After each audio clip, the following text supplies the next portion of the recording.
दोस्तों, आज की कहानी है दादी अम्मा की रसोई। दोस्तों, कहानी शुरू करने से पहले अगर हमारे चैनल को सब्सक्राइब नहीं किया हो तो कर लीजिए ताकि आपके पास पहुंचे हर रोज नया वीडियो। उसे फिक्र नहीं थी किस्मत की लकीरों में क्या लिखा है। वह तो सिर्फ एक माँ थी जो अपनी बेटी का हौसला टूटने नहीं देना चाहती थी। चल रोशनी, कोशिश कर, हंसने दे सबको। बिटिया, तेरे पास दो आंखें, दो काने, दो हाथे, क्या हुआ जो पैरों में जान नहीं है।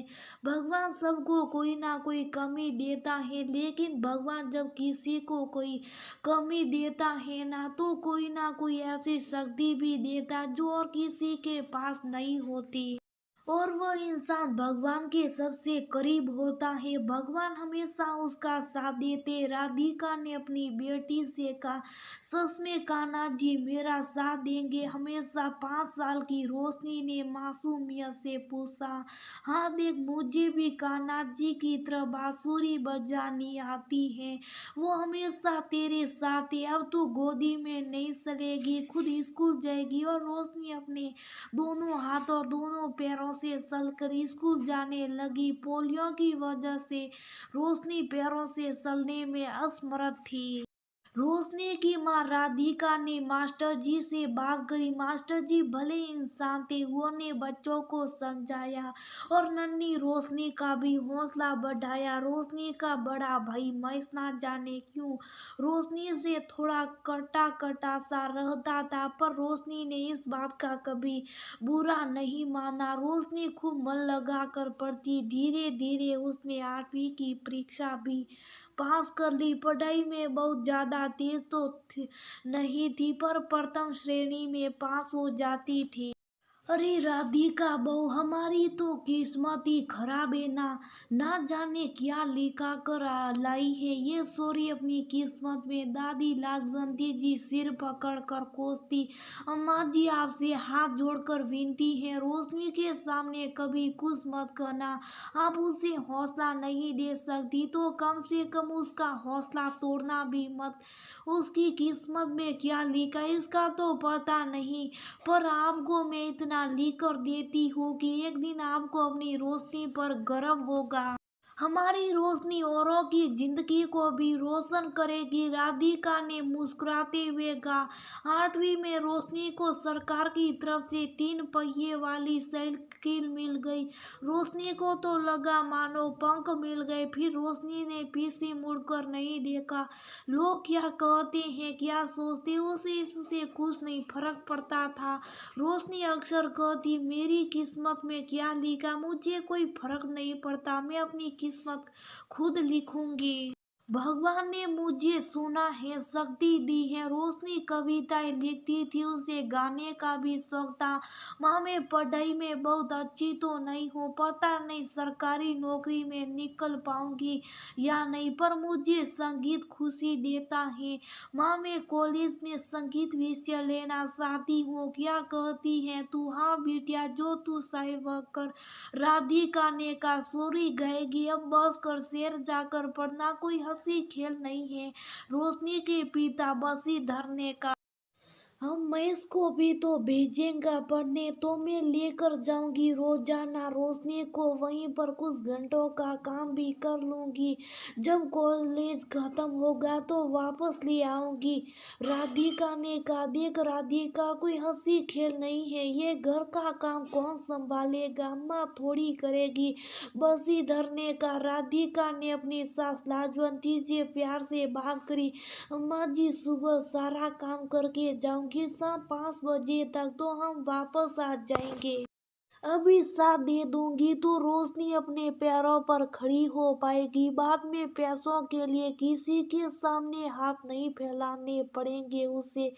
कहते हुए राधिका की आंखें सलसलाई। अम्मा ने भी एक माँ की नजर से देखा, राधिका के सिर पर हाथ फेरा, दिल से आशीर्वाद दिया और माँ बेटी का सफर शुरू हो गया। 3 सालों में रोशनी संगीत में स्नातक हो गई। उसकी कविताएं कॉलेज मैगजीन में सभी कहते हैं, अगर दिल में हौसला हो तो रास्ते निकल ही आते हैं।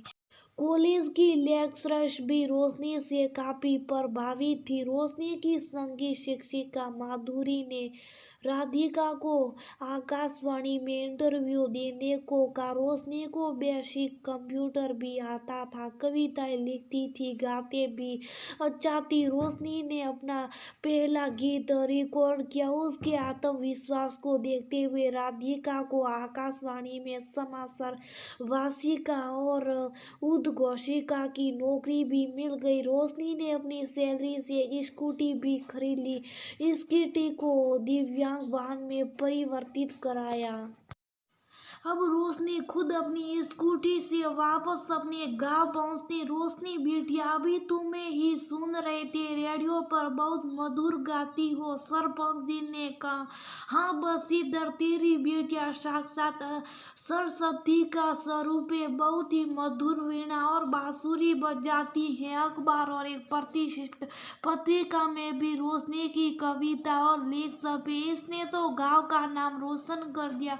स्कूल के मास्टर जी ने भी कहा। रोशनी के पिता बसीधर अपनी बेटी की प्रशंसा सुनकर बहुत खुश हुए। अपनी बेटी के सिर पर हाथ फेरते हुए कहा, माफ करना बिटिया, कभी तुझे तारीफ के दो बोल भी नहीं बोले। तूने तो मेरा सिर गर्व से ऊंचा कर दिया। तूने वह कर दिखाया जो हमसे कोई ना कर सका। गर्व है मुझे तुझ पर। बसीधर ने अपनी खुशी के आंसू पोंछते हुए कहा। बसीधर अपनी बेटी के साथ घर पर आए तो देखा अम्मा जी रेडियो पर रोशनी का गीत सुनते हुए आसपास की औरतों से अपनी पोती की तारीफ कर रही थी। राधिका ने भी अपनी बेटी को गले लगा लिया। माँ, ये सब तुम्हारे ही मेहनत का परिणाम है। तुम साथ ना देती तो शायद मैं अपनी किस्मत भी खुद ना लिख पाती। रोशनी का भाई भी स्नातक हो गया था, पर पढ़ने का शौक नहीं था तो आगे पढ़ाई छोड़ दी। फिर उसे कोई ढंग की नौकरी नहीं मिली तो बसीधर ने गांव में किराने की दुकान खुलवा दी। समय से मैस की शादी कर दी। सीधी सादी माला बहू बनकर घर आ गई। समय के साथ सब कुछ ठीक ही चल रहा था, पर होनी को कोई कुछ और ही मंजूर था। महेश और उसके माता पिता किसी रिश्तेदार के यहाँ से लौट रहे थे तो बाइक का एक्सीडेंट हो गया। रोशनी के माता पिता का देहांत हो गया। महेश की दिव्यांग हो गया। आज उसे अपनी बहन के दर्द और दिल की व्यथा महसूस हुई। उसने अपनी बहन से अपने व्यवहार के लिए माफी मांगी। ऐसे कठिन परिस्थिति में रोशनी ने खुद को संभाला, क्योंकि अब बूढ़ी अम्मा, भाई भाभी और उसके छोटे से बच्चे की जिम्मेदारी भी थी। रोशनी ने अपनी दादी से कहा, दादी आपको अचार और पापड़ बहुत ही स्वादिष्ट बनाना आता है, क्या आप हमें सिखाओगी? मैं चाहती हूँ कि भाभी और भाई घर पर ही अचार पापड़ का छोटा सा बिजनेस शुरू करे। सरकार दिव्यांगों और औरतों को छोटा घरेलू व्यवसाय शुरू करने के लिए लोन देती है। मैं कल बैंक जाकर भाभी की तरफ से लोन के लिए अप्लाई करूंगी। बूढ़ी अम्मा लाजवंती जी हसरत से अपनी पोती रोशनी को देख रही थी। कितनी आसानी से रोशनी ने हिम्मत के साथ पूरे परिवार को एक रोशनी भरी राह दिखाई थी। उसे अपनी बहू राधिका के कहे शब्द याद आए। अम्मा, किस्मत में क्या लिखा है इसका तो पता नहीं, पर एक दिन मेरी बेटी रोशनी अपनी किस्मत खुद देखेगी और तब हम सबको उस पर गर्व होगा। वो औरों को भी रोशनी भरी राह दिखाएगी। और जल्दी रोशनी ने अपनी दादी और भाई भाभी के साथ अचार पापड़ बढ़िया बनाने का व्यवसाय शुरू किया। रोशनी अपनी स्कूटी पर जाकर शहर में भी अचार पापड़ के फ्री सैंपल देती, सोशल मीडिया पर भी प्रमोट करती। दूर जगहों की डिलीवरी कोरियर से की जाने लगी। गांव की अन्य औरतें भी रोशनी के इस बिजनेस से जुड़ गई और आत्मनिर्भर बनने लगी। धीरे धीरे दादी की रसोई एक ब्रांड बन गया। लाजवंती जी की फोटो अचार पापड़ की बर्नियों और पैकेट पर लगने लगी। अम्मा मुस्कुराते हुए बोली, रोशनी तेने तो मुझे भी चमका दिया, मेरा शौक पूरा किया। मैं भी कुछ करना चाहती थी। आज 75 की उम्र में लोग मुझे असर वाली दादी अम्मा के नाम से जानते हैं।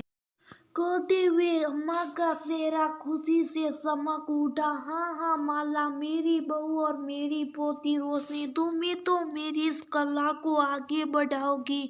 माला और रोशनी दादी को देखकर खिलखिलाकर हंसने लगी। अब रोशनी का घर अचार पापड़ की खुशबू से चमकाता था और मीठे गीत और भजन से गूंजता था। रोशनी ने अपने शौक, गायन और लेखन को भी जारी रखा। अब रोशनी सभी के लिए एक प्रेरणा बन गई थी, जिसने अपनी किस्मत की लकी रेखाओं को खुद लिखा। दोस्तों, किस्मत भी उसी का साथ देती है जो हार नहीं मानते हैं और खुद हौसले के साथ प्रयास करते जाते हैं। कहते हैं भगवान यदि किसी की कोई कमी देता है तो बदले में कोई ना कोई अवधूत अद्वितीय शक्ति भी देता। बस जरूरत है खुद पर भरोसा रखने की और हार नहीं मानने की। एक माँ भी अपने बच्चों को भी कमजोर नहीं पड़ने देती, हर हाल में उनका साथ देती है और मजबूत बनाती है।